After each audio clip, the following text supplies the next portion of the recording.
Hey guys, today we're going to go ahead and read more in our The Wild Robot by Peter Brown.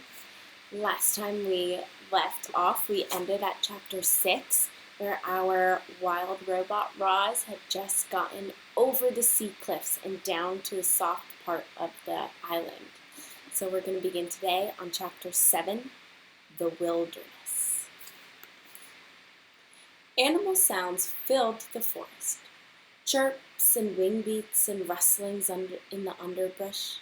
And then, from the sea cliffs, there came new sounds. Heavy, crunch footsteps. The forest animals fell silent, and from their hiding places they watched as a sparkling monster stomped past. But the forest was not a comfortable place for Roz. Jagged rocks and fallen trees and tangled underbrush made it difficult for her to walk. She stumbled along, struggling to keep her balance, until her foot snagged and she toppled over like a piece of timber. It wasn't a bad fall. No dings, no dents, just dirt. But Roz was programmed to keep herself in good working order. And once she was back on her feet, she immediately began cleaning herself off.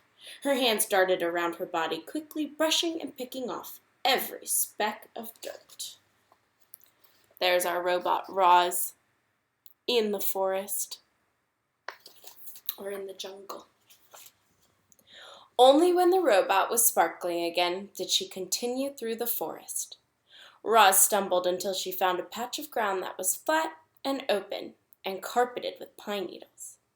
It seemed like a safe place, and safety was all the robot really wanted. So she stood there, motionless, all perfect lines and angles set against the irregular shapes of the wilderness. Chapter 8. The Pine Cones. If you stand in a forest long enough, eventually something will fall on you. And Roz had been standing in the forest long enough. A gentle wind whispered through the treetops, and then thunk! A pine cone bounced off her head. The robot looked down and watched the pine cone roll to a stop. It seemed harmless, so Roz went right back to doing nothing. A few hours later, a gust of wind rushed through the treetops, and then thunk! The robot looked down at another pine cone rolled away. And then a few hours after that, a howling wind tore through the treetops. It bent trunks and shook branches, and then thunk, thunk, thunk, thunk, thunk. Pine cones began raining down. Thunk, thunk, thunk. Roz felt something like annoyance. Thunk. She quickly scanned the area for somewhere safe from pine cones, and she spotted the perfect place when she looked up at the huge rocky shape that towered above the forest. Chapter 9. The Mountain. Roz was now stomping her way up the mountain. Dense forest and rocky outcrops forced the robot to zig and zag and backtrack. But after an hour of steady hiking, she arrived at the craggy mountain peak. Grasses and flowers and shrubs sprouted from every pocket of soil, but there were no trees at the top. Roz was safe from those annoying pine cones. She dusted herself off and then carefully climbed up a leaning slab of stone to the very highest point of the entire mountain. The robot slowly turned her head completely around. She saw the ocean stretching to the horizon in every direction, and in that moment, Roz learned what you and I have known since the beginning of the story. In that moment, Roz finally realized that she was on an island. Roz looked down and surveyed the island. Starting from the sandy southern point, the island grew wider and greener and hillier, until finally it jutted up into a rocky cone of the mountain. In some places, the mountain fell away, leaving sheer cliffs. A waterfall rushed off one cliff and fed a river that wound its way through a great meadow in the center of the island. The river flowed past wildflowers and ponds and boulders and then disappeared into the forest. Blurry shapes suddenly cut through the robot's vision. She refocused her eyes and saw vultures circling above the foothills.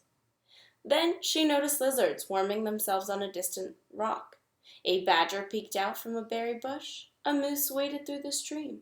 A flock of sparrows turned in perfect unison around the trees. The island was teeming with life, and now it had a new kind of life. A strange kind of life. Artificial life.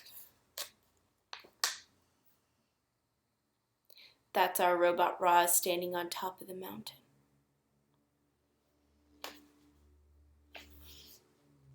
Chapter 10. The Reminder. I should remind you, reader, that Roz had no idea how she had come to be on this island. She didn't know that she'd been built in a factory and then stored in a warehouse before crossing the ocean on a cargo ship. She didn't know that a hurricane had sunk the ship and left her crate floating on waves for days until it finally washed ashore. She didn't know that she'd been accidentally activated by those curious sea otters. As the robot looked out on the island, it never even occurred to her that she might not belong there. As far as Roz knew, she was home. Alrighty, friends, we're going to stop there as Roz figures out that she is on an island and as she makes this island her home. Hope you enjoyed today's chapters, and I'll get you some more out in the next coming days. Bye, guys.